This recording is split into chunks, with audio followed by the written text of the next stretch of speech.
கிறிஸ்துவுக்குள் என கண்பானவர்களே, ஆண்டுடைய திருப்பெயரிலே உங்களை வாழ்த்தி ஆசிர்வதிக்கிறேன். தேவனாகிய கடவுள் இந்த புதிய நாளின் நன்மைகளை மென்மையை கொடுத்து நம்மை தாங்குவாராக. தியானத்திற்காக ஒரு வசனத்தை உங்களுக்கு முன்பாக வைக்கிறேன். அது ராஜாக்களின் புஸ்தகம் 19ஆம் அதிகாரம் 4வது வசனம். அவன் வனாந்தரத்தில் ஒரு நாள் பிரயாணம் போய் சூரை செடியின் கீழ் உட்கார்ந்து தான் சாக வேண்டும் என்று கோரி, போதும் கர்த்தாவே, என் ஆத்துமாவை எடுத்துக்கொள்ளும், நான் என் பிதாக்களை பார்க்கிலும் நல்லவன் அல்ல என்று சொன்னான். யார் இந்த வார்த்தையை சொன்னது? ஏலி அல்ல, எலியா. எலியா சொல்லுகிற வார்த்தை, the man of God pronounced, I am not good. கடவுளுடைய நாமத்தினாலே 450 பாகால் தீர்க்கதரிசிகளை கொலை செய்தவன், தேவனுடைய மகிமை இன்னது என்று நிரூபித்தவன், filled with the power of God என்று வாழ்ந்தவன், கருத்தாய் செபித்து மழையை கொண்டு வந்தவன், இயேசபேலுடைய ஒரு வார்த்தையிலே துன்பம் கொள்ளுகிறான். இயேசபேலுடைய ஒரு வார்த்தையிலே துன்பம் கொள்ளுகிறான். அவன் சொல்லுகிற வார்த்தை, அவனுடைய நிலை என்ன இங்கே? I am depressed. அன்புக்குரியவர்களே, சில நாட்களாக உங்களோடு கூட இதை பற்றி பேசி வருகிறேன்.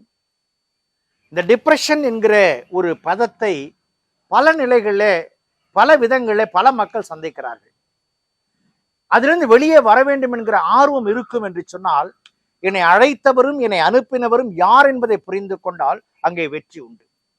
இங்கே தேவனுடைய மனுஷன் 450 பாகால் தீர்க்கதரிசிக்கு முன்பதாக இறைவன் யார் என்பதை நிரூபித்தவன், இயேசபேல் என்கிற பெண்மணியினுடைய வார்த்தையிலே வீழ்ந்து போனவனாய், ஏதோ நடந்து விடுமோ என்று சொல்லி, இறைவனை கைவிட்டு விட்டாரோ என்று சொல்லி கலங்கினவனாக, அழுத்தத்திற்கு தன்னை அர்ப்பணித்தவனாய் காணப்படுகிறான்.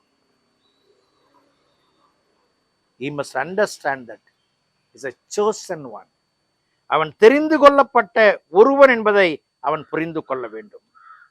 அடுத்து என்ன என்று அறியாத பொழுது என் ஆண்டவராகிய கடவுள் அவனை பல நிலைகளிலே பயன்படுத்துகிறார். பாருங்கள், 5வது வசனத்துல ஒரு தூதன் அவனை தட்டி எழுப்பி, எழுந்திருந்து போஜனம் பண்ணு என்றான். கர்த்தருடைய தூதன் 7வது வசனத்துல மீண்டுமாய் போஜனம் பண்ண வேண்டிய பிரயாணம் வெகு தூரம் என்று சொல்ல, அவனை குறித்து ஆண்டவர் ஒரு நோக்கம் வைத்திருக்கும் பொழுது, என்னால் இயலாது, நான் சோர்ந்து விட்டேன் என்கிற வார்த்தை இந்த டிப்ரெஷன் என்கிற வார்த்தையிலே வந்து நிற்கிறது. ஆண்டவர் அந்த வார்த்தையை வெறுக்கிறார். அன்புக்குரிய விசுவாசிகளே, நீங்கள் ஆண்டவருடைய பிள்ளை என்று சொன்னால் டிப்ரெஷனை தவிர்த்து என் ஆண்டவர் வெற்றியை தவிர நம்பிக்கையிலே நீங்கள் அடியெடுத்து வையுங்கள். எலியாவை கொண்டு அநேக காரியங்களை செய்த ஆண்டவர், எலியாவை கொண்டு ராஜாக்களை தீர்க்கதரிசிகளை அபிஷேகம் பண்ண ஆண்டவர், தனக்கு பின் நல்ல ஒரு தீர்க்கதரிசியை எழுப்பின ஆண்டவர் உங்களை கொண்டும் அற்புதமான காரியங்களை செய்வார் என்பதில் மாற்றமில்லை. அந்த நம்பிக்கைக்கு வாருங்கள், கடவுள் நடத்துவார். ஜெபம் செய்வோம். கிருபை நிறைந்த நாள் ஆண்டவரே, இந்த நாளுக்காய் இந்த விளைக்காய் நன்றி செலுத்துவோம். உங்களுடைய திருக்கரங்களை எங்களை தாழ்த்துறோம் சாமி. நாங்கள் எங்களுக்கல்ல உமக்கே சொந்தம். எங்களுடைய சோர்வுகளை அகற்றும் உற்சாகத்தின் ஆவியை தாரும். நாமத்தின் மகிமைக்காய் பயன்படுத்தும்.